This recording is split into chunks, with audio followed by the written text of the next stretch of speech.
The flatbed pulled into my parking lot at 7:15 on a Monday morning, and the driver didn't get out. He lowered the bed from the cab, rolled the car off by remote, raised the bed back up, and drove away. The whole thing took 4 minutes.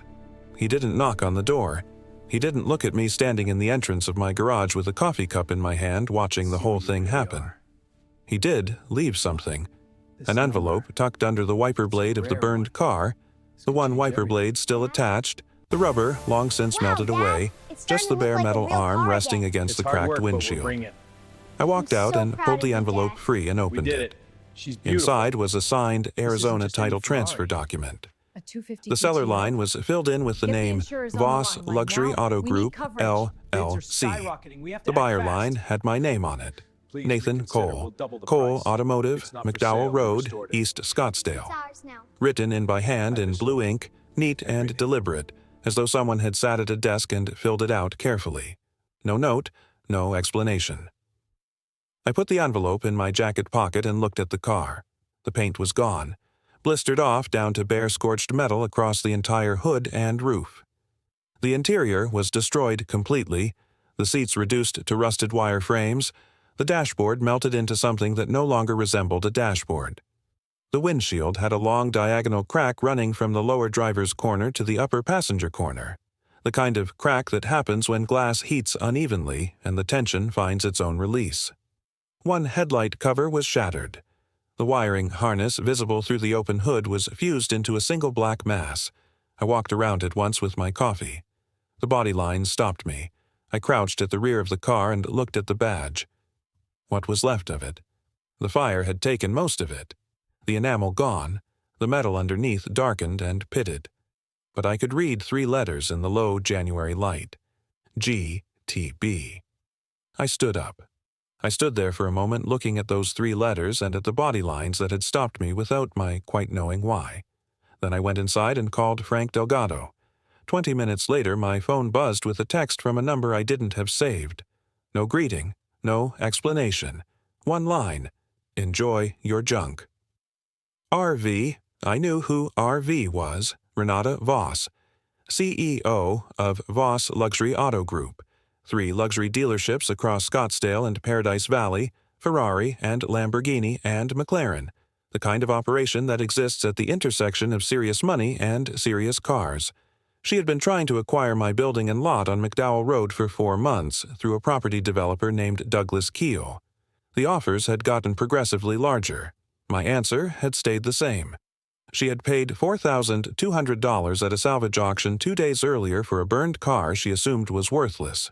She had filled in my name on the title transfer herself, signed it over, and had it delivered to my lot at 7:15 on a Monday morning as a message. The message was, "You are small, you deal in junk, and this is what I think of people like you." What Renata Voss did not know, what her team had not bothered to check before spending $4,200 on what they dismissed as a burned exotic with no future, was what the 3 letters GTB were the end of. 7 days later, in a room full of serious collectors at Barrett-Jackson Scottsdale, the answer to that question cost someone $294,000. And Renata Voss was standing in that room when the hammer came down. My father ran a 2-bay garage on Alma School Road in Mesa, Arizona for 31 years. Raymond Cole opened it in 1978 with a used lift, a set of tools he had accumulated over 8 years of working for other people, and the particular stubbornness of a man who had decided that working for himself was the only arrangement that made sense for the kind of person he was. He was not wrong about that. He was right about most mechanical things and about most things involving his own nature, which is a combination that produces a certain kind of life, not an easy one, not a glamorous one, but a coherent one, which is rarer than it sounds. I grew up in that garage.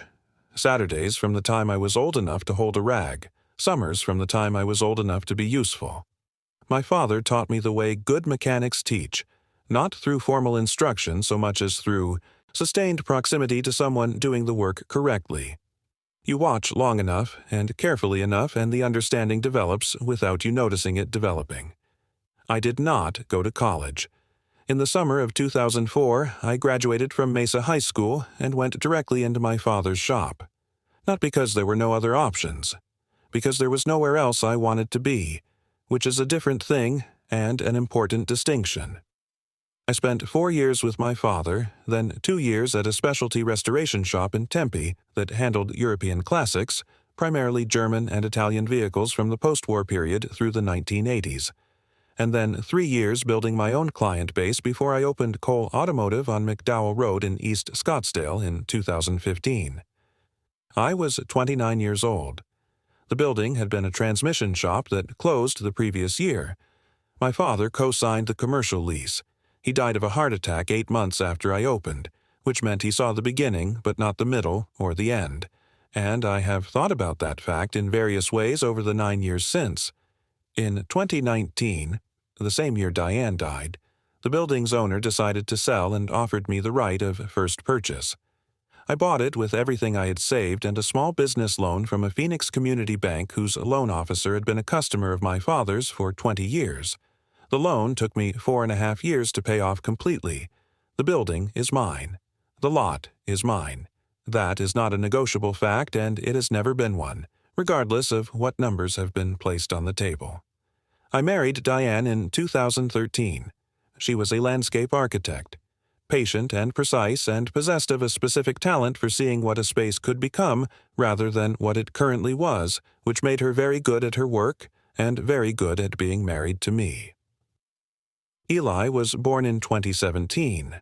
Diane died in the spring of 2020 from a pulmonary embolism, a blood clot, 2 days after she had been discharged from a routine surgical procedure, 2 days after everyone, including her doctors, had said she was fine and she was coming home.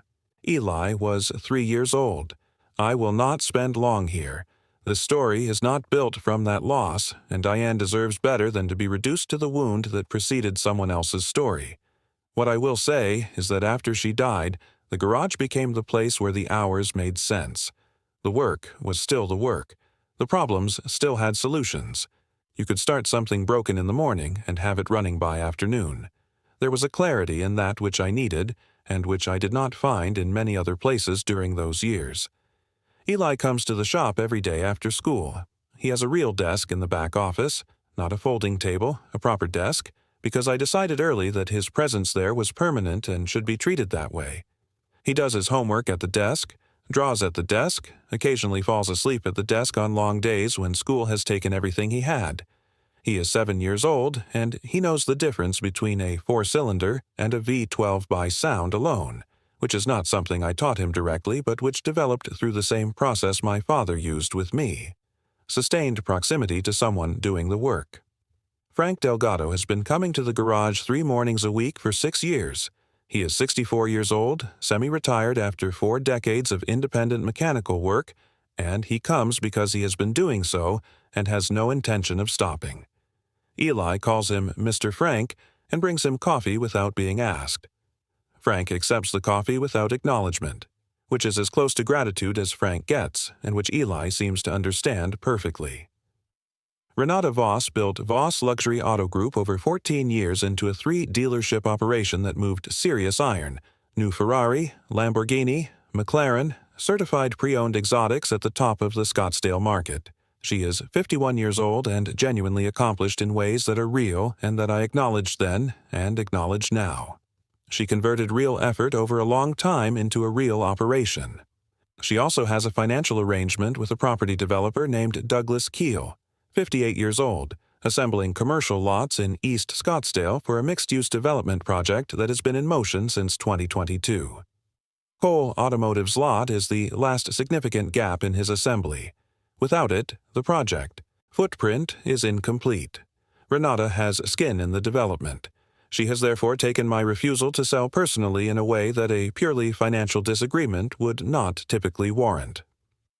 The first offer arrived in September 2023. A letter from Douglas Keel's development company. A reasonable number, standard acquisition language. I declined in writing, a second offer in October. Higher number, letter now co-signed by Voss Luxury Auto Group. I declined again. Third approach in November, a meeting request which I agreed to attend out of courtesy. It lasted 12 minutes. Renata attended in person. She is the kind of person who believes that her physical presence closes deals that paperwork cannot. She sat across from me in my office with her hands folded on my desk and Eli visible behind me at his desk doing homework, and she made an offer that was, by any objective measure, a significant number. I said no. I explained once that the garage had been my father's business before it was mine, that I had purchased the building in 2019 and intended to pass it to my son, and that the number on the table was not the variable I was weighing. Renata looked at Eli for a moment, then back at me. Then she said, with the specific precision of someone making a statement they intend to be remembered, "Sentiment is expensive in this zip code." She stood up and left. 10 weeks later, the flatbed arrived. Frank Delgado pulled into my lot at 8:30 on that Monday morning, 45 minutes after the burned car had been left there, and stopped his truck at the edge of the parking area. He sat in the cab for a moment, looking at it through the windshield. Then he got out. He walked around the car the way I had walked around it, slowly, without touching. He crouched at the rear, at the driver's door, at the front fender where it met what remained of the hood. He looked at the roofline from the rear quarter, then he stood up and looked at me. "Is that a Daytona?" I said I thought it might be. He crouched again at the driver's doorsill, stood, looked at the roofline one more time. "Where did it come from?" I showed him the text from RV. Then I showed him the title transfer document from the envelope. He read both, handed the phone and the document back without a word. Then, "She signed the title over to you." "Filled my name in herself," I said. Frank looked at the car, then at me. "She paid money to give you this." Not a question. $4,200 at salvage auction, I said, plus whatever she paid the flatbed company. Frank was quiet for a long moment. Then he said, "Pull it inside. Don't touch anything yet. Just pull it inside and put it on the lift." Under the shop lights, elevated on the lift, the car looked different than it did in the parking lot. The damage was the same, but the light was better and the angle was better, and under those conditions a burned car either reveals itself as finished or reveals itself as something else. This one revealed itself as something else. Frank and I spent 3 hours doing nothing but looking. We started at the exterior and worked inward. Systematic. The body, beneath the destroyed paint and the heat damage, was solid. The roof hadn't caved. The door frames were true. The rear quarters were intact. Underneath was better still. The chassis rails were straight. No warping, no heat distortion at the structural level. The subframe was clean. The suspension components had heat discoloration but no compromise. The engine bay was where the fire had started, a fuel line failure at the front of the V12, which explained why the damage radiated outward and upward from that point. The engine itself had taken serious heat. But the block was there. The heads were there. The gearbox mounted behind the engine in the classic Ferrari transaxle layout was there. And then I found the chassis plate. It was on the firewall, the vertical panel between the engine bay and the passenger compartment. Partially obscured by fire residue, the metal around it discolored, but the plate itself still attached and legible once I cleaned it carefully with a soft cloth. I read the number, then I read it again. I took 4 photographs from different angles. Then I went inside to my office, sat down at my desk and opened my laptop. Ferrari 365 GTB/4 Daytona. Chassis number 14971, built 1971. Original color Rosso Chiaro, a lighter red used on a limited production run that year, distinct from the standard Rosso Corsa. Delivered new through a Ferrari dealer in Rome, Italy. Exported to the United States in 1974. Registration history through California. Last registered 2019. And, this was the thing that changed the entire picture, a matching numbers car. The engine number stamped on the block matched the factory-build record for chassis 14971. The gearbox number matched. The rear axle number matched. All original, all present, all surviving the fire because they were stamped into metal, and fire does not erase stampings. Of the 1,284 Ferrari 365 GTB/4 Daytonas built between 1968 and 1973, Matching numbers examples, cars with all original drivetrain components intact and verified, represent a fraction of what survives today. The ones that come to market do so rarely and command prices that reflect their scarcity. Renata Voss's team had acquired one of them for $4,200 and had signed the title over to me as an act of contempt. I sat in my office chair for a long time. Then I called Arthur Pemberton. Arthur is 71 years old and spent 30 years as an automotive historian specializing in Italian sports cars of the 1950s through 1970s. He wrote the definitive English-language reference book on Ferrari Daytona provenance, a thick, serious volume that sits on the shelves of serious collectors and serious auction houses worldwide, and which I have had a copy of since Arthur first brought a car to my garage 4 years ago, and we spent 2 hours talking about it after the work was done. He arrived within the hour, carrying a leather document case and moving with the particular focus of a man who has received a phone call he finds significant and wants to see the subject with his own eyes as quickly as possible. He spent 90 minutes with the car. He read the chassis number, he read the engine number, he read the gearbox number. He opened his reference materials, physical documents, not digital, the originals. He cross-referenced 3 separate records. He made 3 phone calls. 2 to European contacts whose names I recognized from his book, 1 to a colleague at an auction house in California. When he was finished, he stood up from where he had been crouching near the rear suspension and looked at me across the car. "Nathan," he said, "this car has Ferrari Classic eligibility, full matching numbers, documented export history, traceable U.S. registration chain. If you submit it to the factory certification program, they will issue a red book." I asked what it was worth. Arthur considered the car for a moment. The burned hood, the destroyed interior, the cracked windshield, the wire frames where the seats had been. "Unrestored, with Classic certification and matching numbers documentation, at Barrett-Jackson this week." He paused. "Conservative estimate, $280,000. If the right buyers are in the room, it could go higher." Barrett-Jackson Scottsdale 2024 was in its final days. The auction closed January 28th, 6 days away. Tuesday morning, I retained Sandra Okafor, an automotive attorney based in Phoenix, 44 years old, who handles title and acquisition disputes in the classic car market. I walked her through the title transfer document, the signed Arizona form, with my name filled in as buyer by Voss Luxury Auto Group. She examined it carefully. The transfer was legal, complete, and properly executed. Renata Voss had signed over a vehicle she owned outright and transferred it to me by name. The title was clean. No liens, no encumbrances, no complications of any kind. Sandra said, "She gave you this car?" I said yes. Sandra was quiet for a moment. Then she said, "She didn't know what it was." I said that was correct. She said she would file the title transfer with the Arizona Motor Vehicle Division that afternoon. The car would be registered in my name by end of week. That afternoon, Arthur and I submitted the Ferrari Classic application electronically to Ferrari North America. The standard process takes weeks. Arthur has a contact there who understood the Barrett-Jackson timeline and agreed to expedite the preliminary documentation review. A provisional letter of eligibility, not the full red book, which requires physical factory inspection in Maranello, but sufficient documentation of matching numbers status and historical record for auction house purposes, within 72 hours. Wednesday, I spent on documentation photography. I was not restoring the car. I could not restore it in 6 days and was not trying to. What I was doing was documenting it. Every surface, every number, every original component that the fire had not taken.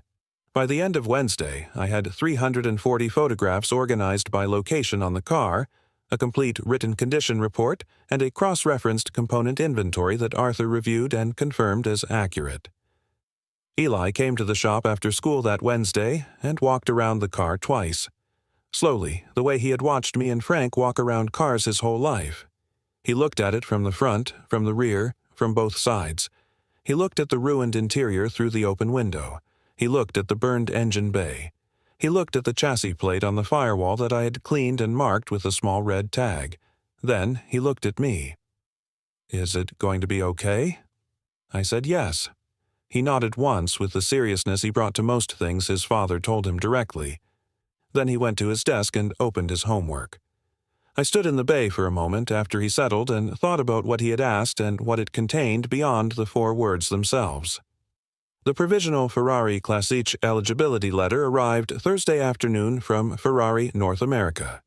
It confirmed chassis number 14971 as a verified 1971 Ferrari 365 GTB/4 Daytona with matching drivetrain numbers consistent with factory build records. It noted the documented export history from Italy to the United States in 1974 and confirmed the traceable U.S. registration chain. Arthur reviewed every line. He said it was clean, complete, and would satisfy any serious buyer's authentication requirement for auction purposes. I called Barrett Jackson that afternoon. The consignment coordinator was a woman named Lee Stanton, 39 years old, 11 years at Barrett Jackson, the kind of professional who has seen enough unusual submissions that she approaches each one with calibrated curiosity rather than reflexive skepticism. I explained the situation. Burned matching numbers Daytona, provisional Classiche eligibility letter, legally clean title in my name, 7 days from acquisition to submission. She pulled the car's salvage auction record on her end, verified the title transfer documentation I photographed and sent her, reviewed Arthur's credentials and contact information, cross-referenced the chassis number against her own resources. She called back in 2 hours. The car was accepted for the Saturday afternoon session. January 27th. Word got out on Friday. It always does in Scottsdale during Barrett Jackson Week. The automotive community during auction week is concentrated and communicative, and a matching numbers burned Daytona going to auction on 48 hours' notice is not a piece of news that stays quiet.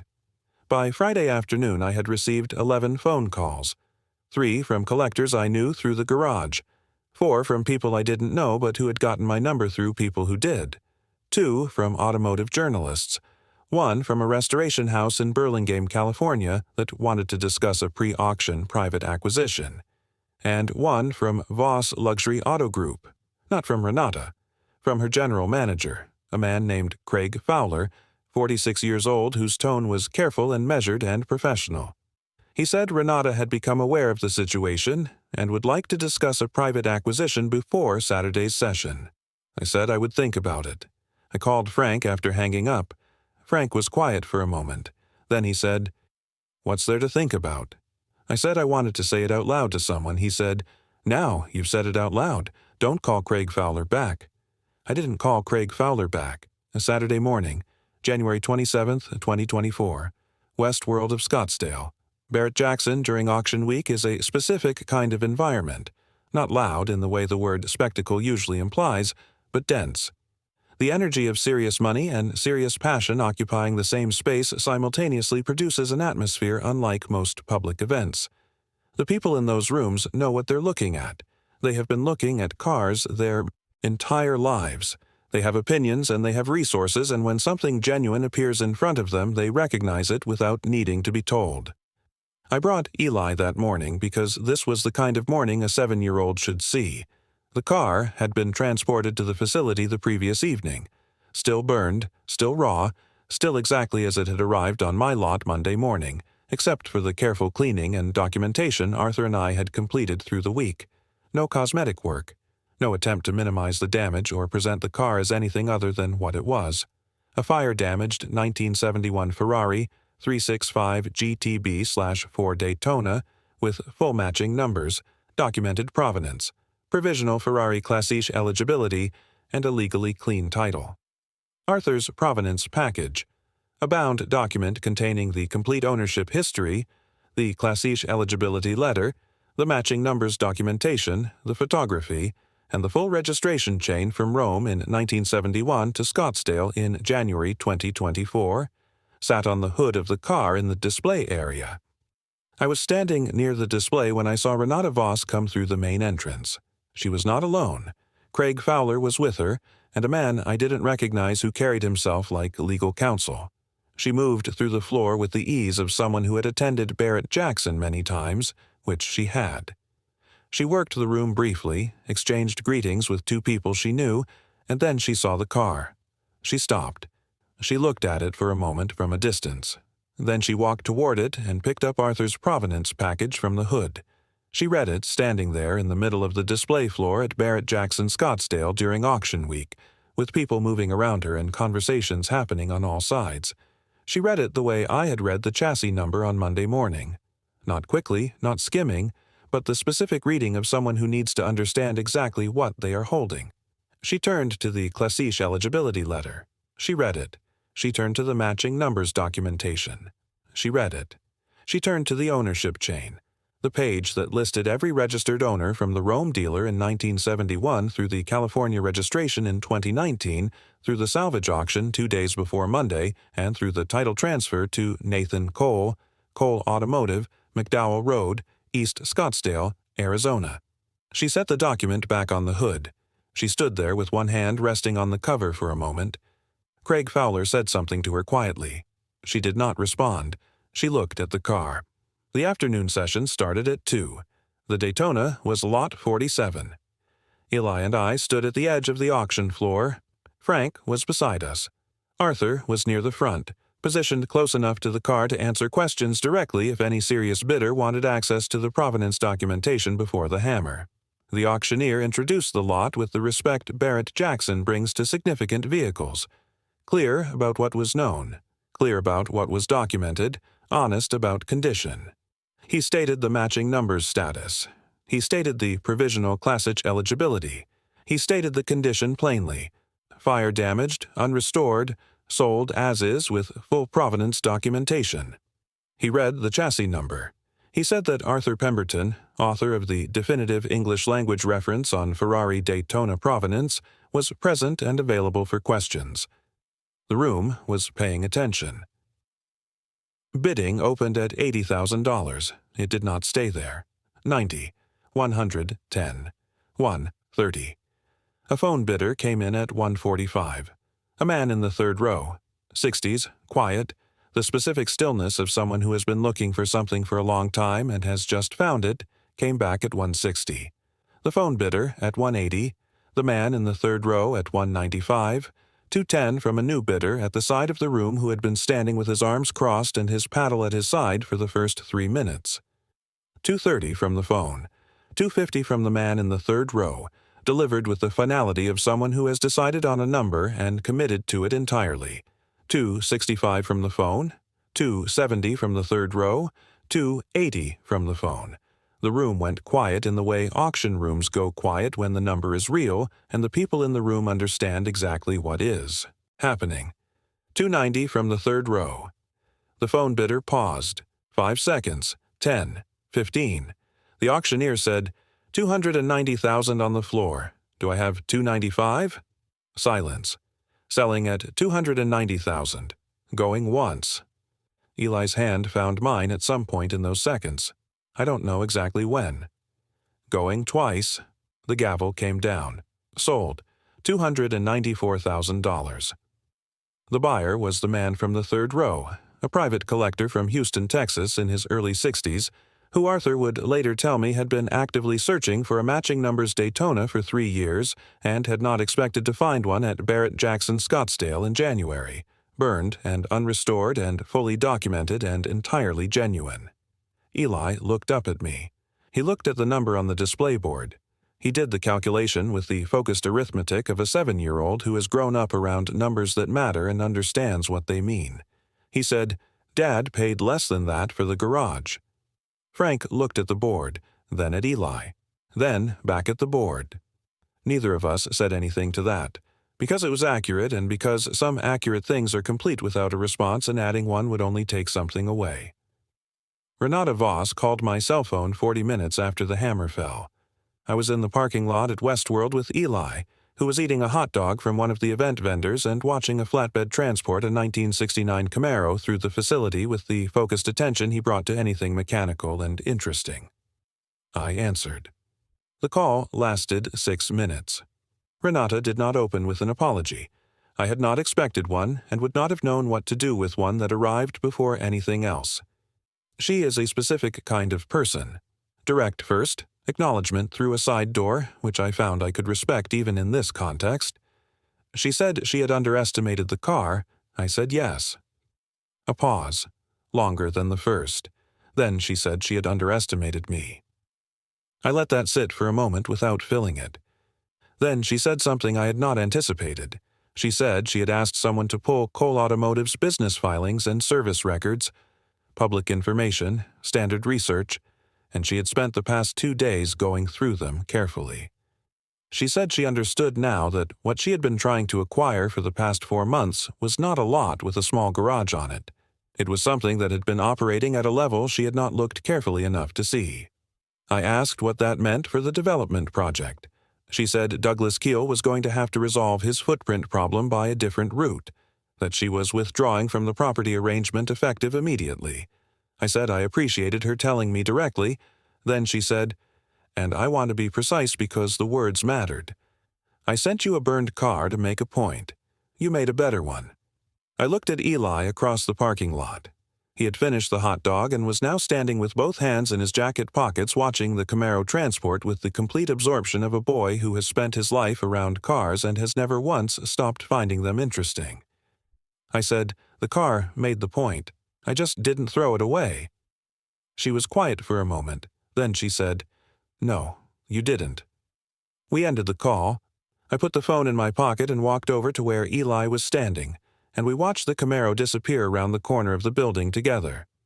2 weeks later, Cole Automotive, McDowell Road, East Scottsdale, a 1987 BMW 635 CSI with a cooling system issue that 2 other shops had misdiagnosed and returned to the owner twice without fixing.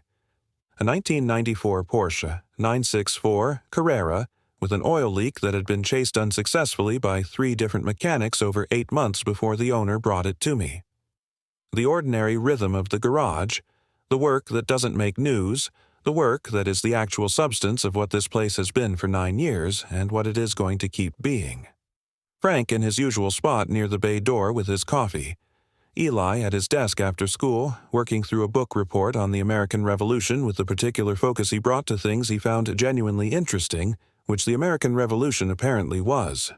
Me under the Porsche with a flashlight and the specific patience of someone who has learned over 19 years of this work that the problem is always there if you look carefully enough and stay long enough to find it. On the wall above Eli's desk there was something new. Arthur Pemberton had printed a second copy of the Barrett-Jackson Provenance package cover page, the page with the chassis number and the Ferrari Classique eligibility confirmation and the lot number and the hammer price, had it framed, and left it at the garage without announcement or ceremony. On the back, in his compact historian's handwriting, sometimes the most valuable things arrive in the worst condition. It takes the right person to see what they actually are. Eli had read it. I knew because 2 days after it appeared on the wall he had come to stand beside me while I was working and asked what provenance meant. I told him where something came from, the history of it, the documented chain of origin and ownership that tells you what something actually is beneath whatever condition it currently presents. He thought about it for a moment with the evaluating seriousness he brought to new information. Then he said, "Like knowing a car's whole story, not just how it looks right now." I said yes, exactly like that. He went back to his desk. On a Tuesday evening in late January, I was locking up the garage alone. Frank had gone home 2 hours earlier. Eli was inside finishing his book report. And I walked the lot the way I walked it every evening before closing, checking the bay locks, the door seals, the perimeter gate, the routine that belongs to the body after 9 years rather than to the mind. I stopped at the parking spot where the burned Daytona had sat for 7 days. Empty now, clean concrete. The January air in Scottsdale had that specific quality it gets in the late evenings. Cool and dry, the light gone early, a stillness that makes the city feel more permanent than it does in the summer heat when everything feels temporary and provisional. Eli came out of the side door with his backpack on, book report finished, ready to go home. He stopped beside me and looked at the empty parking spot. He stood there a moment, the way I had been standing, just looking at the empty space where something had been. Then he looked up at me. "Do you think another one will come?" I looked at the spot for a moment. at the empty concrete where a burned car had sat for 7 days and told me something that everyone else who had looked at it had decided wasn't worth hearing. Then I looked at my son. "Something always does," I said. "You just have to know what you're looking at." He considered this with the seriousness he brought to most things. Then he nodded once, the nod of someone filing something away for later, and we walked to the truck together in the January evening, and I locked the gate behind us, and the garage sat quiet on McDowell Road the way it had sat for 9 years. My father's business, my son's inheritance, mine in the middle, holding it the way my father held it before me, the way Eli will hold it after me, one burned car at a time if necessary. Some things you hold because they're valuable. Some things are valuable because you hold them. Before you go, I want to ask you one question, and I want you to sit with it honestly before you answer. Has someone ever looked at what you built, really looked at it, and decided it wasn't worth their time? And were they wrong? Most people who leave a comment below have a version of that story. I'd like to hear yours. If this one stayed with you today, share it with someone who needs to hear it. You already know who that person is, and if you're new here, subscribe. Every week, a story like this one. Real people, real decisions, the kind that stay with you long after the screen goes dark.